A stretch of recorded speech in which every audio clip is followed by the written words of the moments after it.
Hey, good evening. Thank you for tuning in. This is our first outdoor episode of Financial Fitness. So I want to welcome my friend Grant Clayton. Thank you. President and CEO, owner of 1% List, the man who's disrupting the real estate industry a little bit.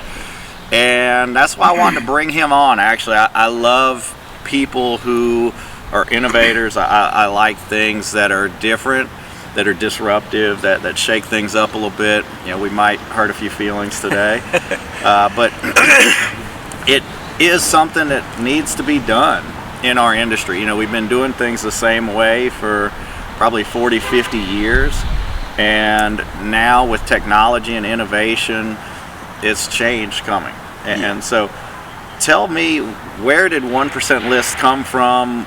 The idea behind it and the motivation there for you? Sure. I mean, it started for my wife and I. We got married. We decided to move from the South Shore to the North Shore, and we hired an agent and didn't have a very good experience with that agent.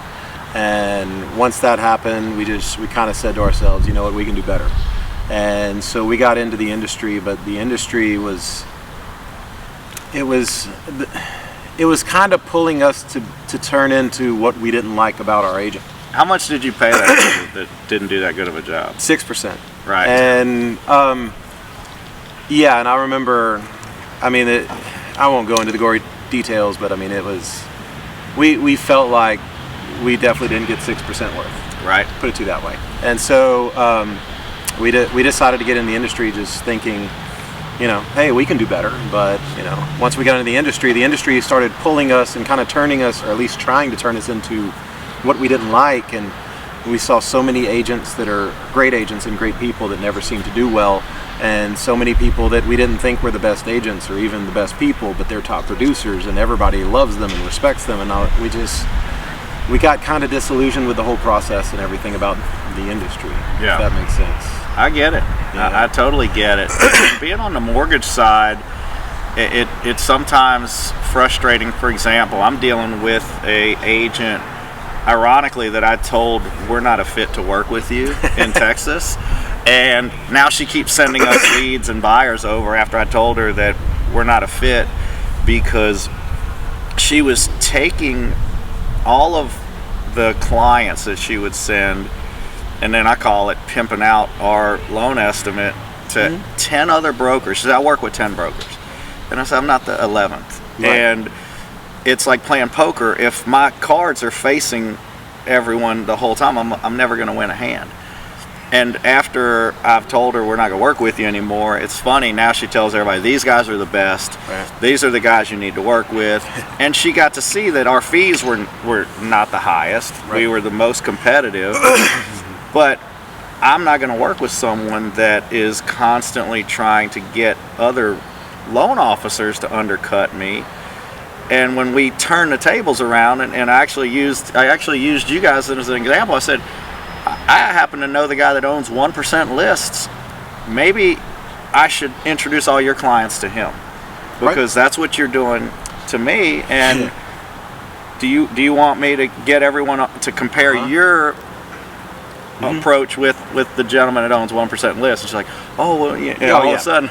Look, everybody likes shopping with somebody else's money, is at the end of the day the point of it. And I've run into plenty of those situations where, you know, you get customers that are $1,000 apart on inspections, and, you know, the realtors, they want to call, oh, we'll call the lender and see if they'll give us some money. We'll call the title company, see if they'll waive some fees. But it's never like raising their hand saying, you know what, I'm going to make this deal work. And what we train our agents is, every time you do that and you raise your hand and say, you know what, I'm going to make sure this deal works, you're not losing money. What you're doing is you're investing in your future self. You're basically putting money into your real estate 401k, because you're going to stick your neck out, and for $500 or $1,000 or whatever it is, you're going to let that client know, you're more important to me than this $1,000. Yep. And they will remember you forever. Absolutely. When you do that. But when they're in like the heat of the battle, and you just drop your gun and point at everybody else and say, well, they'll take care of it. It's like, no, like they don't feel like you're the advocate. And that's the point, is to be the advocate for the customer. You're not vested in it. And prime example, you know, my wife's been in real estate for a long time. And of course we work together frequently. Sure. She had a deal that the seller would not budge. The buyer would not budge. And at the end of the day, it was to pay for a $500 home warranty. Yep. This is about to fall apart. And my wife asks the listing agent, look, your seller has been quite a handful. Let's split it. She said, I'm not cutting my commission. Right. So my wife said, really? Okay, I'm going to remember that. Right. And at she said, don't worry about it. I've got it covered. I'll take care of the inspection. And the seller afterward thanked her, and this is a guy who buys and sells a lot of real estate. And he said, I really appreciate what you did on that deal, and I'm going to remember that in the future if I need an agent. Yeah, it's funny. So this reminds me of a topic that I saw in one of those private realtor Facebook groups. It actually popped up. It was either today or yesterday, where there's always these agents posting things saying, I can't believe my best friend used this other agent. Well, I can't believe this person did this. I can't believe this person did this. Well, the whole issue with it, the reason why that happens so often is because they understand, or you're making them feel like the money is more important to than them. And whenever you make somebody feel like you're just in it on the take, you're just in it to get the maximum dollar out of them possible, they don't look at you like a friend. There is no loyalty because you're not showing loyalty to them. And, you know, my only response to the whole thing is, when you start treating friends like they're friends, and you don't demand their business, and you don't demand their loyalty, and you don't look at them like a bank account that you can just take money out of, you'll be amazed at how frequently they will give you their business, because you can feel that. Yeah. It has a feel to it. It's not just how you act. It's how, you know, there's a tangible almost feeling that you give people when you treat them the right way. Yeah. You know? It's a good way of looking at it. And in the harsh reality too, again, there's a lot of agents that aren't really good at what they do. A lot of loan officers too. Believe me, in my industry, I'm not just pointing the fingers. So if your friends and family aren't using you, you got to take a hard look in the mirror. Yeah. At some point, and then also, do they know what you do? Right. Does everyone know what you do? Coaching tip: you have to remind people frequently what you do, because sometimes it's just out of sight, out of mind, and it's an innocent mistake sometimes where, oh, I didn't realize. I've had people, I didn't realize you could do loans in other cities, not even other states. It's like, I can do all 50 states, but they're like, I didn't know you did stuff in Shreveport. Yeah. But it's funny. It's like when you look at things the right way, you're not mad at them anymore. What you're almost mad at yourself is like, I didn't explain myself properly. Right. And you know, to me, experience comes from doing. It doesn't come from teaching. It comes from doing. And look, there's bad lenders, there's bad title companies, there's bad agents. But I think, at least on behalf of the agents, there's just so many agents and not enough deals that it's hard to get good at what you do when you only do your job 2 or 3 times a year. And there's so many, especially in this market where the interest rate's climbing and everything else, you get a ton of agents that are doing their job once every 3 months. Yeah. How are you ever supposed to get good at it? Like truly, how do you know the real estate market if you only step foot in it once a quarter? Right.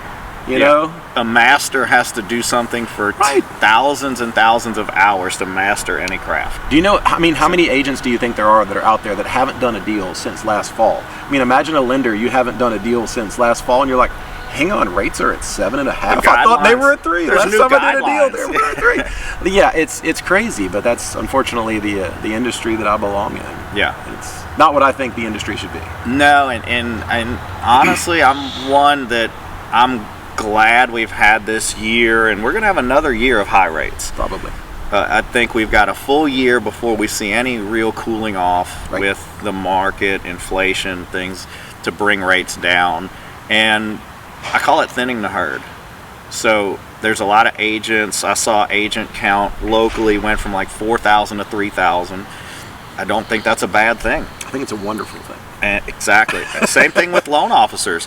I've seen about a 20% decrease in loan officers. Again, if you can't weather the storm right now, that's because you're not strong enough and good. I mean, I guess survival of the fittest. Sure. It's the same thing in the wild. Like if you weren't strong enough to survive and hunt, then you weren't fit for that environment, and you're not fit for this current higher rate environment, and you can't sell. Right. I think survival of the fittest, I think that can be cut in two different ways, and I totally agree on both. The first one is you run into some market headwind that's unforeseen, like inflation goes crazy and interest rates go from 2.5 to 8 and nobody wants to move. That's one. But then another one is market disruption, where you are facing new competitors that you've never even heard of or thought about or anything else.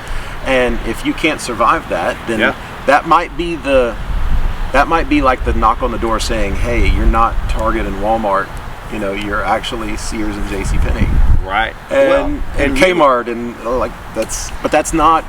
that's nobody's fault, and you don't deserve protection from that, because if your heart is residing in I've got to take care of my clients, then you got to think, well, I've got to do better. Yeah, and you're that disruptor. So how is it, because I see these, and I call it desperation posts.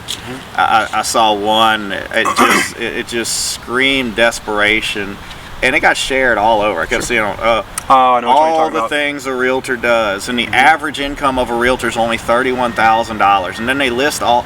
And I sat there, and when I couldn't even finish reading. Name me another industry that does that. It was such a turnoff to read like the first paragraph, and then I thought to myself, if a nurse published about bathing people and cleaning poop and doing this, gosh. and I mean, what would you think? And the things we do every day on social media in our industry are just kind of a turnoff. And so when I saw that, here you guys are, and they're wanting 5 and 6%. And I got a funny story we'll talk about in a little bit. Sure. But your name of your company is 1%. How are you able to survive and profit if most of these people can't profit or survive at 4 and 5 and 6%? Well, for starters, if I can rewind for just a second, I was about to fail out of the industry whenever I was trying to charge high commissions. Okay.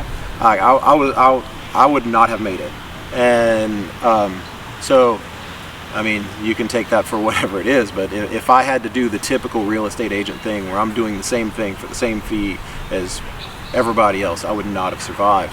And so it wasn't until I had the idea back in 2012 of, I'm going to charge a little bit less money, but I'm going to go talk to all these home builders who are building 15 houses a year, and I'm going to save them 1.5% on each one of their listings. Okay.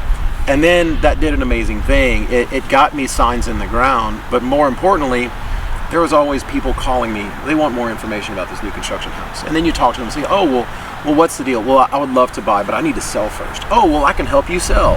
And then eventually what it turned into is, well, why am I charging them higher fees when I'm giving this builder this great deal? Why don't I just charge them lower fees? And so then I just started focusing on, you know what, I'm just going to be full service and save everybody money. And when that happened, I made more money than I ever thought I would make. I made way more money than when I was charging 6%. I can't imagine going back to doing that. And the reason is it's not fun. It doesn't make me happy to feel like I'm pulling higher fees out of people. What's fun is doing deals and meeting people and those things. And having a better value proposition means you get to meet more people and do more deals and do more things. And that's what I love about the industry. Yeah. You know, I don't love calling my sphere and asking for deals. I don't love those things, but you know, once you start turning into a volume-based business, no different than Amazon or Walmart or anybody else, well, you learn how to run more efficiently. You don't learn how to cut corners, you just learn how to make this more efficient because you have to. Right. And, you know. Well, and technology today. Oh my gosh, technology is giving people the ability to price shop me as a lender. I can't make 5-6% like we did in the subprime days. There's no way. You know, we've got a few of the big retail giants that are still doing it. And now that people are getting educated that brokers are better for a mortgage, that retail lenders, I had a deal today. I told my Oklahoma office that we're opening. He sent me 2 offers, one from, I forget the other company, and one was guaranteed rate. And I had a little stint there, and I said, what is it that they send a one-page thing, and at the top it says that this is not your fees, and you should get an actual loan estimate, and the fees could go up. He said, yeah, it sure does. And I said, okay. And there's no origination, no discount listed on that sheet, right? He goes, no, there isn't. I said, okay, get on the phone, call back, ask them that rate, those fees, and this was a week ago. Rates have gone up again in the last week, and we were still priced better. And he said, oh, you know what's funny? My wife, who's the guy, who's the realtor, she said she got on the phone with her client, and he said, well, we don't disclose points until we lock in. Right. But yeah, it's 2 points discount for that today. Right. You know, so that bait and switch sucks. Bullshit. I mean, that's shady. And, it sucks. And I haven't seen that type of stuff since the subprime days. But that's what these big companies now are resorting to, and they can afford the fines if they get slapped on the wrist for it. And I'm glad you bring up the term bait and switch, because that's what we get accused of. But the funny thing is we're in over 40 markets around the country. We're in over 20 states now.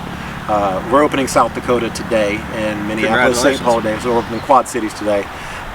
And it's one of those things where everybody says, oh, it's bait and switch. And I say, why?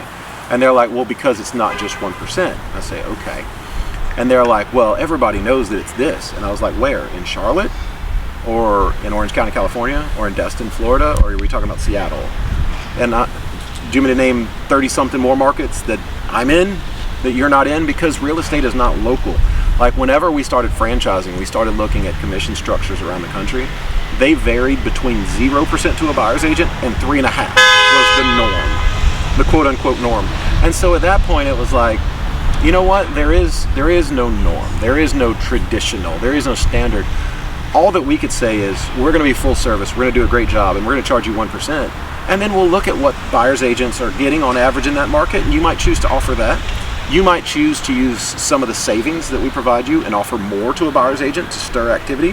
You might offer less because you think everybody's going to swarm your house anyways. But the point is that what we're going to charge you to be full service is 1% out the door, and that's it. Yeah. And it just makes sense, man. It just works. Right.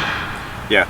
We had a situation recently, actually, at a listing, dealing with inspection issues, and the seller, they're retired. They're strapped. Sure. My wife is listing it for 1%, and total comp was 3% because she knows that no one's going to show the property for less than 2%.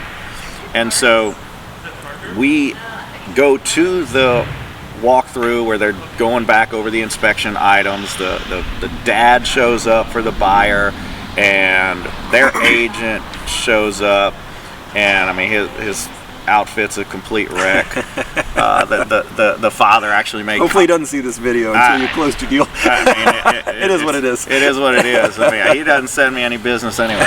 So, and that's another irony. You know, I told the guy, hey, I know the family, I know the sellers.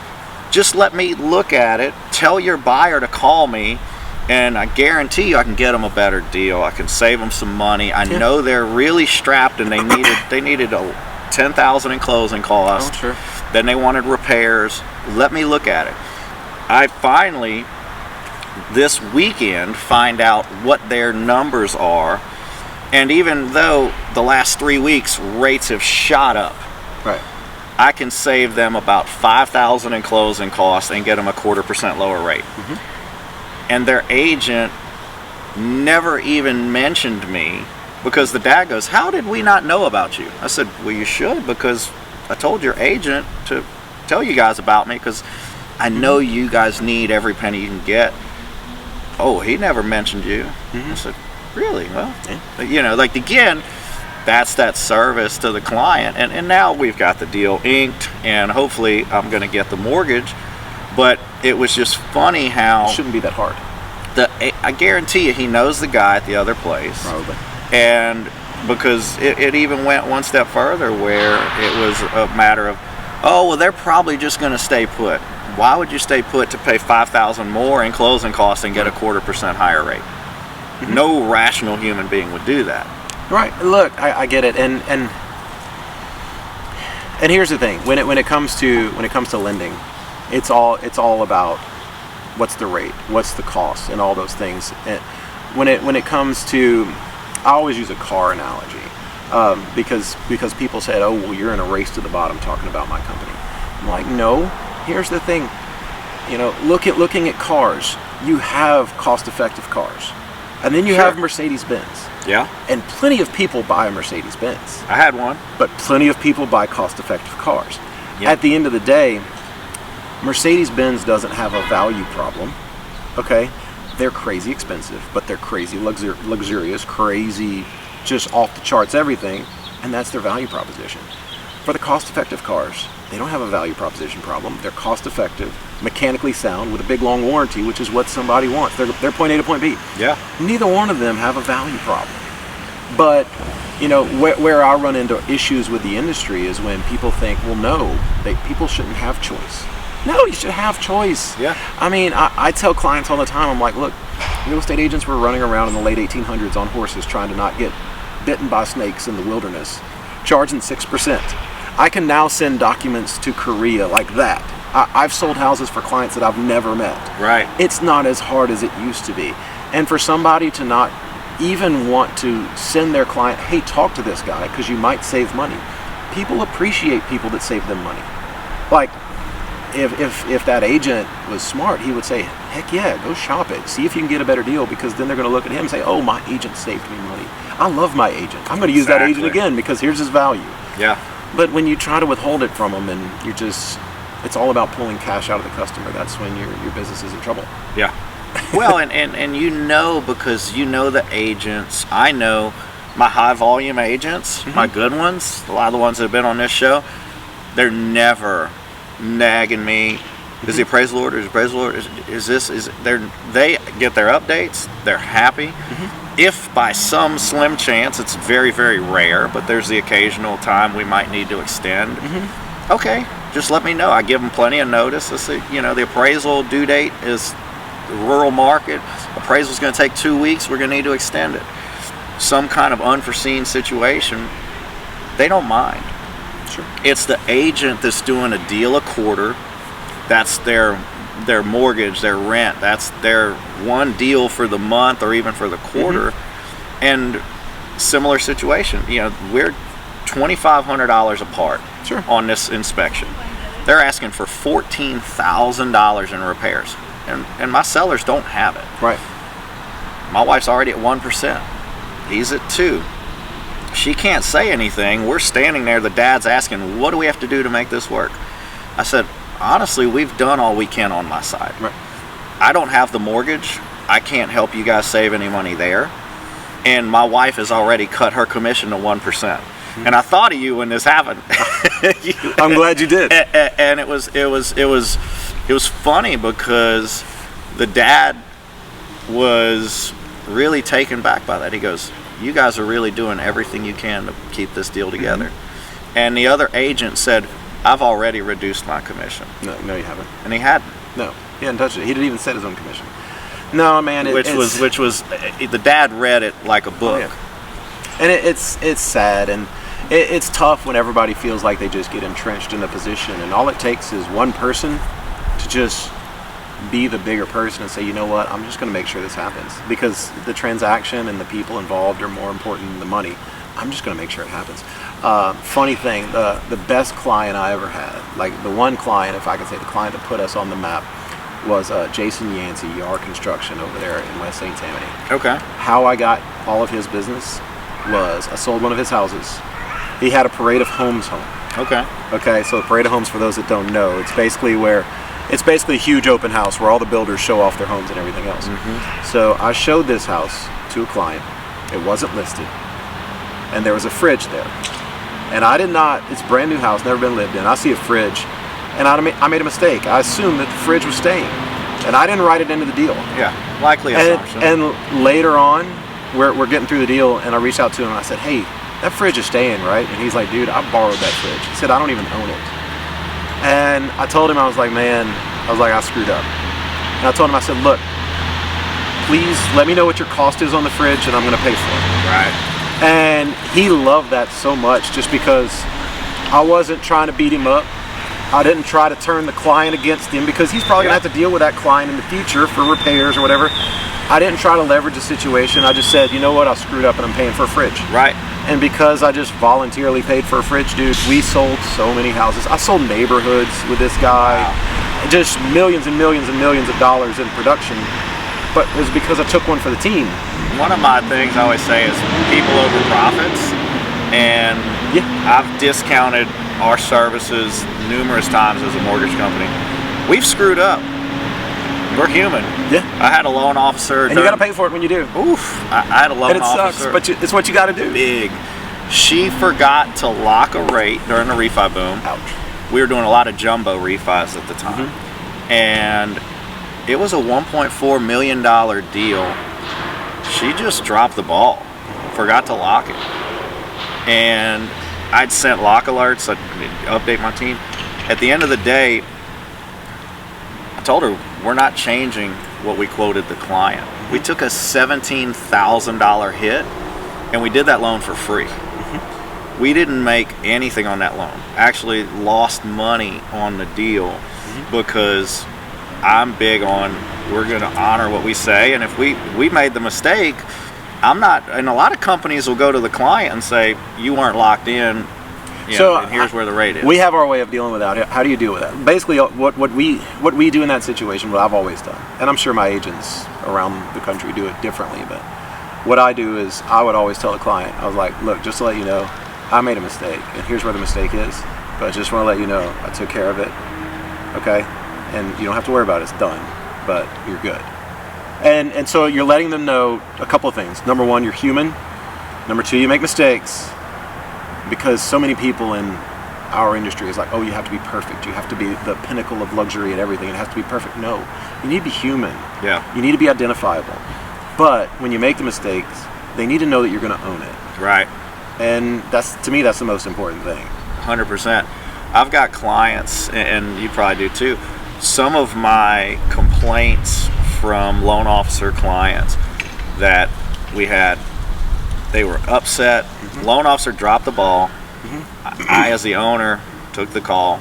Own it, address it, fix it, whatever we have to do to make it right. And a few of these clients that were major complaint clients are now personal friends. They're repeat clients and have referred people after they started out unhappy because the loan officer dropped the ball. But there were no excuses ever. Never make excuses. People can smell that a mile away. And it's funny now, Todd, a guy that he couldn't stand, and it was one of those, you make bad hires in this business, and so guy is no longer here, couldn't stand a loan officer. A loan officer was not owning up to his promises, was not delivering on time, was behind schedule. I took that, closed the deal, made it right. We've gone to Saints games together. He actually interviewed with me to come become a loan officer. I mean, he has become we've been friends now about 8 years. You want to hear something funny? So this is about the most, whenever we would do a listing presentation, our listing presentation at our company, as you can imagine, is about as off the wall different as you can imagine. It's not the big typical real estate agent pitch. It's very laid back, it's very factual. We tell them, look, here it is, Google it. Okay, if you don't believe us on any of these things, just Google it. Right. We look like we're pulling the curtain back on the real estate industry to show people how things really work. Yeah.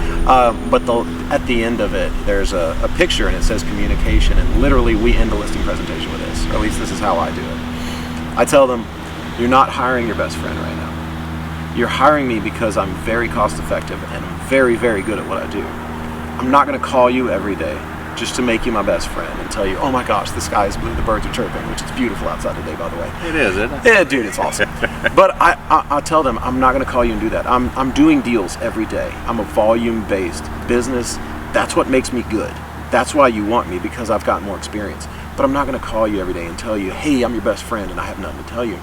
And you know what? In an industry full of people that are trying to be best friends with all their clients so they can pull that business out of them, people love it. And the reason is because they understand they're hiring me as a professional to do a job. Right. And I'm good at it. and I'm cost effective, and my heart is in it for them. I'm trying to save them money, and things like that. And so they love that so much more than feeling massaged and handled by some salesperson who's just trying to get at their friends and their families and their neighbors and all that stuff. And it's such a different feel. I've had so many people say, "Oh my gosh, I love that." Yeah. You know, it's just different, man. And look, we can become best friends with our clients. I agree. But I don't want you to hire me because I'm your best friend. Yeah, I really can't recall a listing that my wife has done at 6%. I can't recall one, because a lot of times it's sphere of influence, past clients, referrals, friends, and two, I think that ship has sailed. And obviously you're in agreement there, because 6% now to list a house with technology and everything that's out there, it's hard to justify, and you have to be there, and you have to really upsell to try to justify that cost. So it's weird. I can tell you we're getting ready to roll out recruiting services across the country for all of our offices, where we're going to start trying to recruit all these agents, because I mean the market is down 40-50%, and so if you're watching this and you make 80 grand a year as a dental hygienist or whatever the hell it is you do, imagine cutting your salary in half. That's the equivalent of what the real estate industry is dealing with. And the cost of everything is... The cost goes up, and your income goes down by half. And so I'm reaching out to all these agents, and whenever I'm reaching out to all these agents, I'm just encouraging them, hey, consider something different. A funny line that I say to all these agents, and this kind of ties into what your wife does, and probably also the way you run your business. I've got a funny story about this. But it's like, I just tell them, look, imagine I'm your real estate fairy godmother, and I can offer you one listing right now at 3% or 3 listings at 1%. Which one's better for your career? Every single agent I've ever spoken to will say, well, I want 3 listings at 1%. And I'll say, okay. But then they'll say, before I can even say anything, they'll say, but I would work them into my sphere, and I would try to hold open houses and talk to their family and friends and neighbors and get them to pay a higher fee. I'm like, no, you're missing the point. You're totally missing the point. I can remember there's a lender in West St. Tammany. I wound up at his office after this mixer one night, and this guy, we're sitting there playing pool at his office. He's got a pretty cool office, and he's like, there's a guy asking me about what I do, and I have no idea who this guy is. And he's asking me about all this stuff, so I just tell him, hey, this is what we do, this is how we do it, this is the idea behind the business. And then he reveals that he's a real estate broker. Oh. And he's had a few drinks, and then he's like, well, I just think y'all are awful, and y'all are devaluing the industry, and y'all are ruining the industry and everything else. And he's getting all heated and loud. I'm like waiting for the pool ball to be thrown at me. And then my lender buddy walks in, and the lender buddy, he says to him, he's like, well, I hope you don't ever devalue yourself. Don't ever sell out. And I'm looking at the lender, I'm like, does he not realize you're competing with 5 other lenders on every deal you do? Like, do real estate agents think we are above reproach, and we can't ever lower our fees, but title companies and lenders, oh yeah, y'all need to compete. When banks compete, you win. Oh man, we're shopped like crazy. Look, real estate agents encourage you guys to be shopped. I have realtors, and then they get frustrated if you ask them to give up $200. I know. Believe me, I have realtors that they give 3 or 4. Here, reach out to these 3 or 4 people. They like lending tree us, and but they would be so offended if you did that to them. Are you kidding? I would have no business. Oh, dude, there would be torches and pitchforks outside your office. I would be out of business if I did that.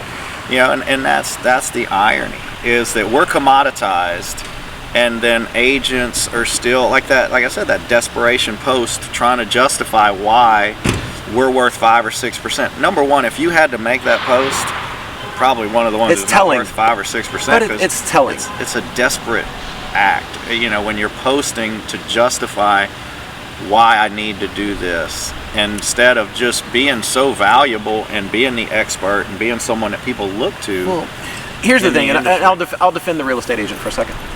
I think there's a lot of agents out there, and I can name a few in my home office market that are over the top awesome. I mean, they are the Mercedes agent, but they're like legit the Mercedes agent. They are over the top hands-on. They are over the top everything. And they get their 5 and 6% all day long. Mm-hmm. I don't have a problem with that. Yeah. What I have a problem with is the people that are making that post are the ones not worth it. No. The ones that are really offering over the top service, you'll never see them share that. No. They never give me hate mail because they look at it like, look, I'm doing a completely different business than you.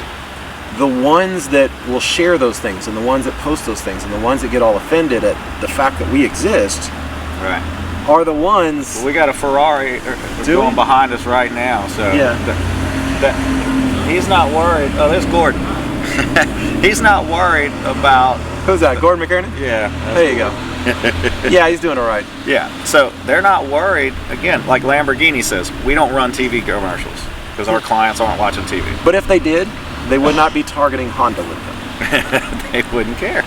That's not their business model. Exactly. And so my argument is there's so many agents out there. There's that's handful that are really worth it, and then there's a ton that aren't, but they charge the same fees as the ones that do. Right. You're trying to charge Ferrari prices for a Honda. Yeah, you're driving your Civic over to the Ferrari dealership, parking it on the Ferrari lot, and be like, boom, I got a Ferrari. No, you don't. You Right. drove your yeah. Yeah. It's not the same. I agree, because like you said, some of those Mercedes agents, they're spending a lot of money on advertising. They're spending a lot of money on billboards. They're spending a lot of money promoting your property at a different level. Like, Sure. I mean, we've spent thousands of dollars. I mean, yeah, on a $2 million listing in Covington, we're investing a lot of money in that. You know, so that listing, there's a lot of money going out on that. Whereas a lot of times, I mean, you see it all the time. Put a sign in your yard and set it and forget it. Yeah. That's what I see a lot of times happen, is that we have created this culture where half the agents just set a sign in the yard, set it and forget it, and then there are the ones that work their butt off. Here's the argument for that. So here's where we could have a fun debate. So if I were to ask you, what percentage of people right now are finding the home that they eventually buy online? What percentage do you think that is? What percentage of people our age shop online for real estate? It's over 60%. It's closer to like 85 or 90%. 99. Okay. Okay, there's a study that NAR did called Real Estate in the Digital Age. And Generation X and below, over 99% shop online for real estate. What about baby boomers? Baby boomers is in the 60 to 70%. 97. range. Really? Yes. Oh, okay. So it's nuts. And so if you think about it, the argument for our business is this. You get the argument that, well, you shouldn't just put a sign in the ground and walk off. Well, here's the thing. What do real estate agents do beyond what we do? So we're taking professional photographies, we're doing a market analysis, we're handling the transaction from beginning to end, all negotiations, all paperwork, we're handling all those things. The only things that we're not doing by default: open houses, broker tours, print media. So if COVID-19 taught us one thing, it's that you can have an amazing seller's market without any open houses and without any broker tours. True. Because they were banned. And we had the greatest seller's market maybe in the history of the country. Now then, if I told you today, imagine your wife's not a real estate agent, and I was like, dude, you gotta go home and tell your wife, honey, we're moving today. And she's gonna be like, holy shit, go get a magazine. No, she's not. She's gonna say, oh my gosh, go on Zillow, type in our address, see what our house is worth, and let's start shopping. Right. In our pajamas while we're sipping a glass of wine. Everything has changed. Technology has changed. So my argument is that before somebody should pay 6%, they should be all in for all in for probably 3.5% with a company like mine, and offer an interest rate buy down to all buyers. Offer closing costs to buyers. Offer a big fat buyer's agent bonus. Yeah. Okay? We do, and to we do all me, those. yeah, I'm sure you do. And so to me, that's better marketing than potato salad and a Starbucks card. Yes. It just is. Just Yeah. because I've been to some broker tours and I don't see the agents with the clients there. Right. I see the people looking to win a Starbucks card and get a free lunch there. And I'm Only sure it's cool to hang out. Only agents show up at those. Right. Agents, what do you think the odds are of an agent finding the house that their client buys? 1 out of 3. Wow, okay. All the rest of the time, The client picked it and said, I want to see this house. which, can I be honest with you? I love it. Sure. And the reason is I tell our clients, like, look, for decades, the fees have been high because real estate agents were the gatekeepers of information. Now we're not. Like, I can Google the tax code, but I got a CPA. You know, and it's like now you're actually valuing me to negotiate and price homes and actually structure contracts and do my job. Yes. You're not paying a higher fee because, oh, only I have the MLS and you got to pay me. Yeah. No. I think where you guys earn, It's different. I think we're like the good agents to me, the repairs request and the negotiations, the contract negotiations. You know, that's where because I'm the middleman. I'm always in between the buying and the selling agent. And when I've got good agents, things run smooth, repairs get done, sellers pay for repairs, buyers agree to compromise, and everything works well. When I work with weak agents, it is the worst because I will go through 4 approvals. We will submit 4 loans to underwriting, and then on day 8 or 9 of the repairs period, oh, well, they decided they want to keep looking because the inspection report was not good. The inspection report's always going to have a ton of shit on it. That's what an inspection report does.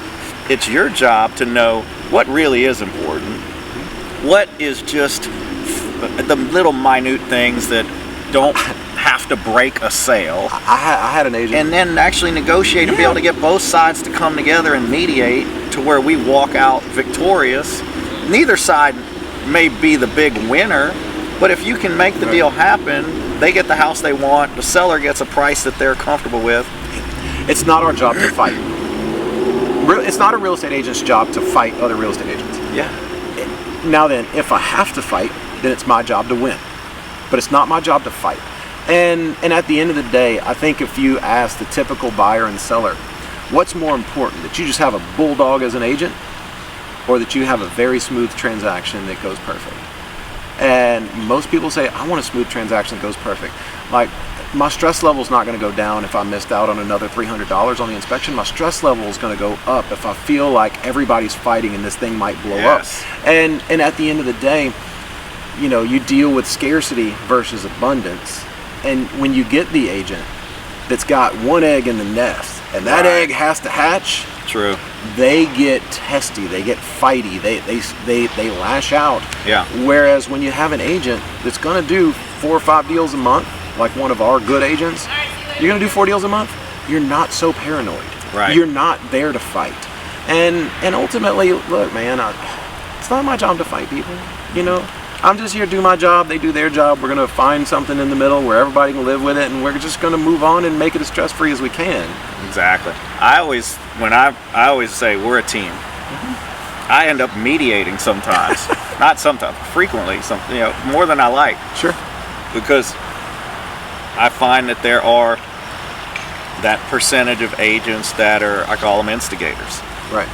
They have this misconception somewhere that they were taught in their career that they have to be an agitator and they have to pour gas on every little thing to make it, and then it makes them feel important, but ultimately all they do is add stress, add cost, and add a lot of conflict into the scenario where when I have my good agents, we never, ever, everything runs smooth like clockwork. We get to the finish line and it's a happy situation. Oh, dude, look, and in the past 2 years, not today's market, it's just crazy different with interest rates, but in the past 2 years when we were dealing with multiple offer situations and we get 7 or 8 offers on a property, sometimes we've had agents across the country, I got 30 offers on this property. They're going to go through it, they're going to look at financing terms, they're going to look at contingencies, they're going to look at all these things. But if you think to yourself, they're not going to look at it and say, this agent's a psycho, and they are likely to blow up a deal and rule that person out, they will absolutely do that. And they should. Yeah. And look, if your offer is $500 higher than another offer, but you're a total psychopath as an agent, and you're likely to blow up a deal and you're likely to make everything worse, it's not against code of ethics for that agent to tell their client, hey, this agent's a hot mess and it might not work out. Yeah. Well, they do that too with our pre-approval letters. The joy of filming outside. Absolutely. We got Gordon in the Ferrari, we got the planes, man, we got a little bit of everything, but I'm loving it. It's worth it. No, it's absolutely just to get a little fresh air and get outside.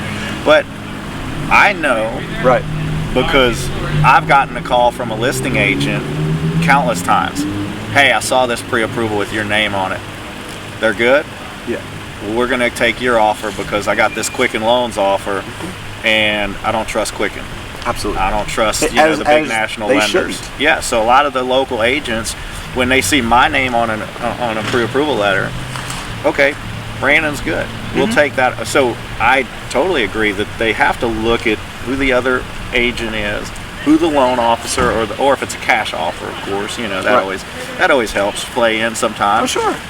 But it's frequently done that I get a call from the listing agent because they know who I am and they know my company, and they just call to vet the deal because they want it. They're like, okay, you say it's good. Right. That's all I need to hear. And I love hearing that when they tell me that. Yeah. Because then I know that they trust me. Yeah, and when you deal with higher volume agents and better producers at the end of the day, all that we really want is we want somebody to say, we want to know that it's in somebody's hands and they're going to do their damn job. Right. There's a lot of lenders, as you can imagine, us being a volume-based brokerage. So, everybody wants to meet us, everybody wants to talk to us. Oh, how can we get some deals, everything else? And because having a lot of listings generates a lot of buyers. Yeah, sure. But the point is like, hey, if you just be reasonable on rates, okay, be somebody that I can send somebody to, and I know they're not going to get price gouged, you're going to be competitive, and you just do your damn job, then I can do mine. Yeah. And I just tell them, look, unless you want to grab a beer, I don't really want to hear from you unless there's a problem. If there's a problem, I want to know. Yeah. But aside from that, I don't really care. Right. I'm going to trust you to do your damn job, just like I'm doing mine. And we're done. It's the way things should be. Yeah. No, and I'm one, you're going to get all of our status updates from the system, and then you'll get basic updates of the milestones. Mm-hmm. But I'm one too, because of the volume we do and my workload, I'm not going to update you and call you every single day. Sure. And that agent, I told you that I told her we're not a fit because she wants to micromanage things to the level of insanity that every day she's asking, and the deals that she's sent, truthfully, are all shit. We don't have one working file yet. They're all projects. Just awful. That, most of them I'm having to use my bilingual team, and then, income's not verified, or, we're working on visa status, or we're fixing credit. We're doing these are 6-12 month projects. Yeah. And look, there's nothing wrong with a project deal where you got to help people out, and it's awesome, but they can't be all that. I do it every day, but she incessantly asks, well, did your girl call today? Did your team do this? And I had to tell her, I said, look, I can't constantly update you, your assistant, your other assistant. I said, did you read the comments? Well, no, I didn't look in Chime. I said, my team has already updated Chime. Your problem is you don't have communication with your own team, and so you think my team's not doing their job. Right. You have to trust my team is doing their job. If we don't have trust, this isn't going to work. Right. And so it's funny how she wants these micromanaged updates on files that are 6 months out. Right. And I told her, look, that's not going to happen. I'm going to give you a timeline that we're working on credit, and we need to check back with them in January and again in March. And then probably by next summer, they're going to be ready to buy. Right. Have you been paying attention, kind of moving on to the more interesting thing?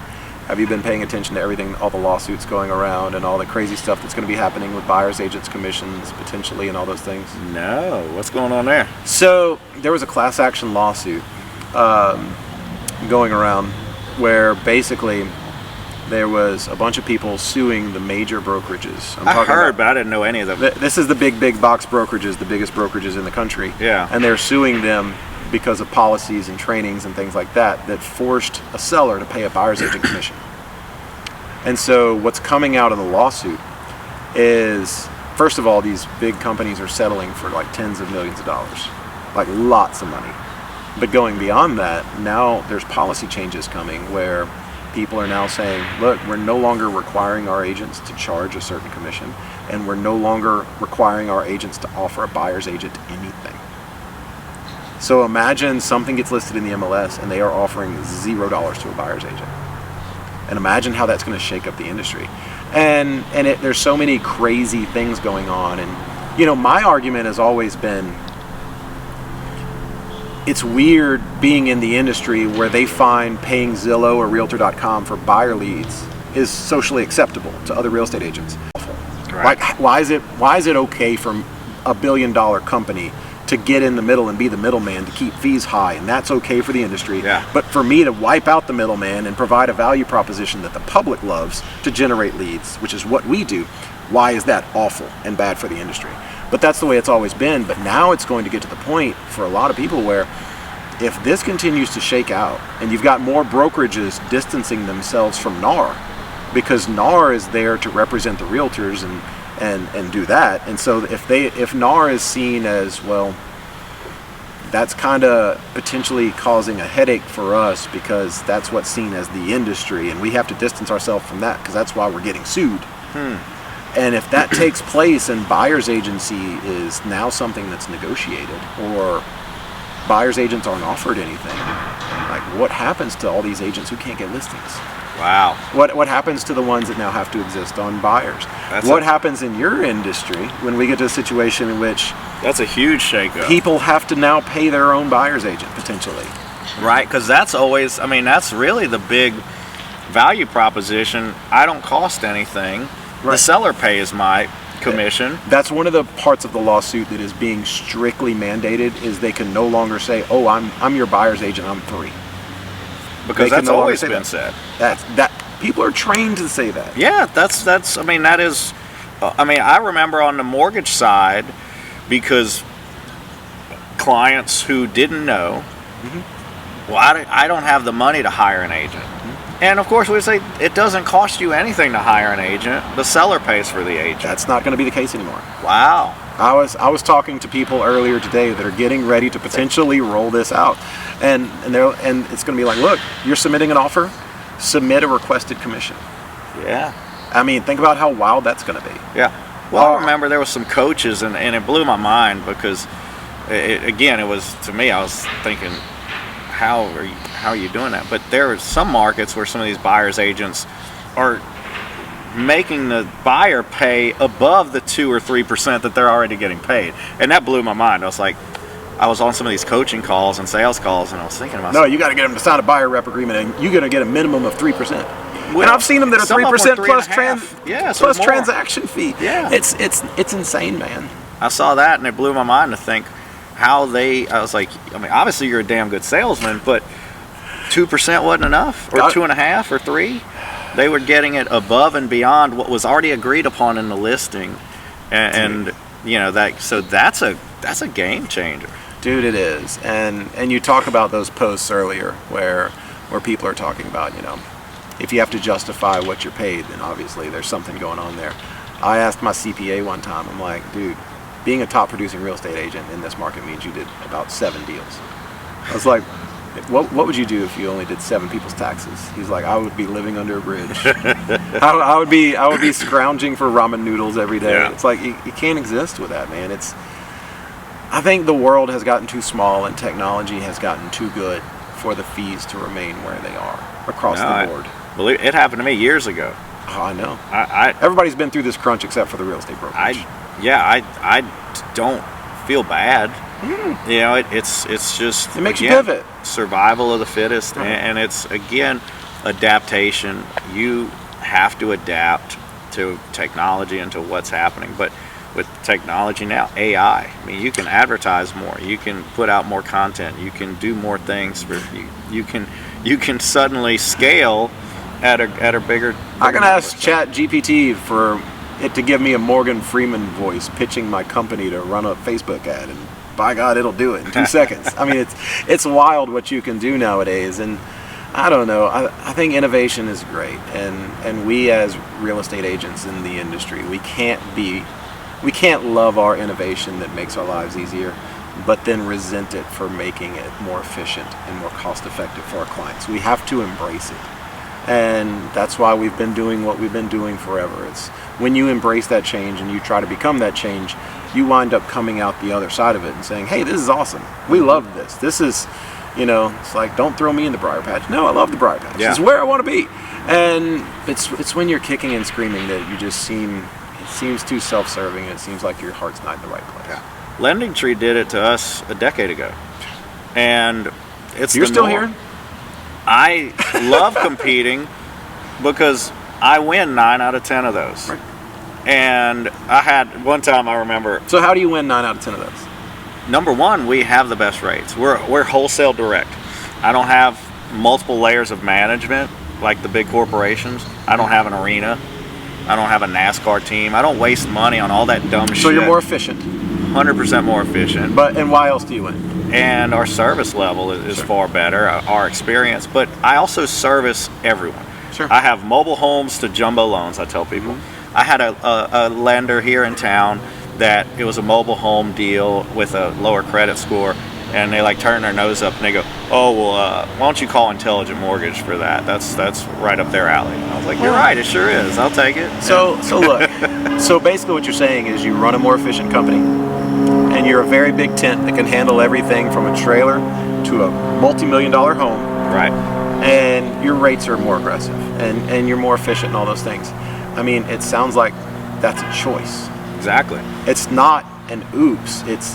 That's a choice. No, I chose to be your one-stop shop for everything. And it's awesome when you make that choice to be that volume-based person and represent everybody and take care of everybody, because I'm in an industry where everybody, like the degrading things, they're like, oh, well, you're just Walmart. You're the Walmart of the real estate industry. And I'll ask them, I'd like to have the Walton family bank account. and I ask them, I'm like, and what are you? And they're like, well, I'm Saks Fifth Avenue. I'm like, really? Well, Walmart's worth about $400 billion, and Saks Fifth is worth about $4. Yeah. And Saks Fifth's been doing it for an extra 100 years. True. So maybe Walmart is doing it better. Now, Yeah. I'm not saying you got to shop at Walmart, but what I'm saying is the industry has to be open-minded to the fact that you can be better and cheaper and more efficient. Yeah. And that's not bad for the consumer. There's a lot of fat in my industry that can be trimmed. I'm recruiting right now the group, and they signed with me. Okay. They're going to be an Intelligent Mortgage branch in Oklahoma. Very cool. That's where I graduated high school, by the way. Where are they at? They are Tulsa, Tulsa. Oklahoma.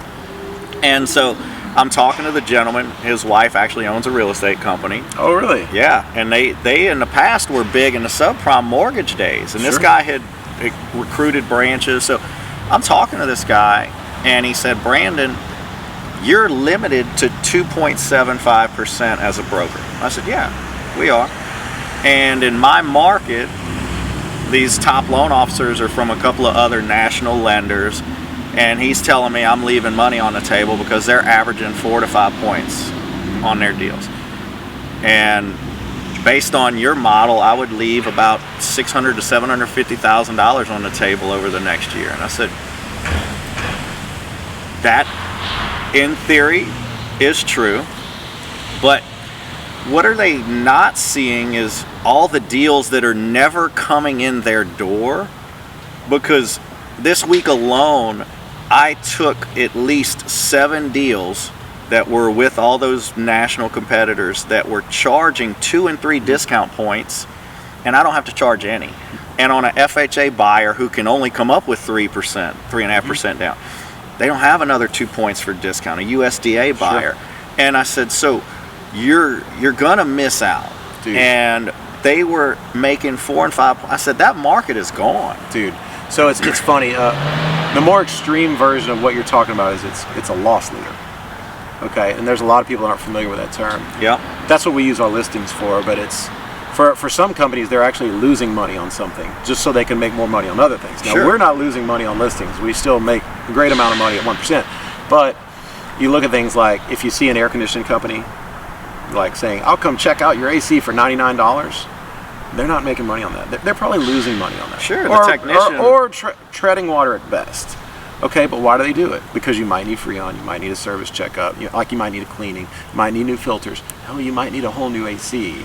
And so the funny thing is like, have you ever seen those charts that just kind of scroll by and it shows the richest families in the world? Yeah. Okay, in 1989, when the Walton family shot up to the top and they were wealthier than any other family in the world, you know what happened? The super centers? That's when they opened up super centers. Do you know what the point is of a super center? Because it's strategically No. set up for you to... It's flipping groceries at cost. Right. Okay? So literally, they made the choice of, well, we know people need milk and eggs and butter and stuff every single week that goes bad, and bread. And if we get them here, they're going to buy razor blades here and HDMI cables and all those things. That have a high margin. the stock of Walmart went up 2,000% because they chose to give away groceries at cost. Think about that. Yeah. And so if you are the real estate industry, like my industry, like just ask yourself, if one of the amazing entrepreneurs of our day, whether you like them or not, like a Bezos or a Zuckerberg or an Elon Musk, do you think any of them would get into real estate and be like, oh my gosh, I'm gonna start a brokerage and charge 6%? Dude, they are going to blow you out of the water with something you've never even thought of. They are going to innovate. They're going to be Amazon different. is getting in. Good for them. Amazon, and that scares the hell out of a lot of people because Amazon is getting in mortgage and real estate. Good for them. Yeah, and like you say, you think Bezos is going to charge 6%? Hell no. Dude, there's crazy companies out there doing crazy things that people have never heard of, and I think it's awesome. Yeah. You know, it's the whole iron sharpens iron. Whatever's good for the consumer is good. Yeah, I agree. I might wake up 10 years from now and be driving a Ferrari like Mr. Gordon, but then again, I might not, and somebody might have completely blown me out of the water. I might be the MySpace that's gone, while somebody else is a billionaire because of the Facebook that is real estate. And either way, it's fine, but I had a good run, and I did something different, and I tried to innovate on behalf of the consumer, and I'm perfectly fine with letting the chips fall where they may. No, I think that's a great, I think that's almost a great close for tonight. And while we're closing out, I mean, tell everybody again who you are, where to find you. Sure. So we are a real estate brokerage called 1% Lists. There is no bait and switch. That's what we do. We're full service agents. We work with buyers and sellers. If we're listing your house, it's 1% paid at closing, professional photography, everything included. You know, no hidden fees, no nothing. It's just who we are and it's what we do. We save our people money so that they will remember us. We like doing more deals. We like working with buyers. We like all things that higher volume brings us. That's the point of what we do. We're now in 40-something markets around the country. Opening the Quad Cities in South Dakota today, signing paperwork on that, believe it or not, later tonight. And just growing and trying to innovate on behalf of the consumer and do a good job and save people some equity. That's it. No, I think that's a great mission statement. I appreciate it. So, and I appreciate you coming on. Thank you for having me, man. Yeah, I appreciate it. Thank you so much. It's a beautiful evening. Yes, absolutely. And thank you guys again for tuning in every week to Financial Fitness. Have a great night. Thank you.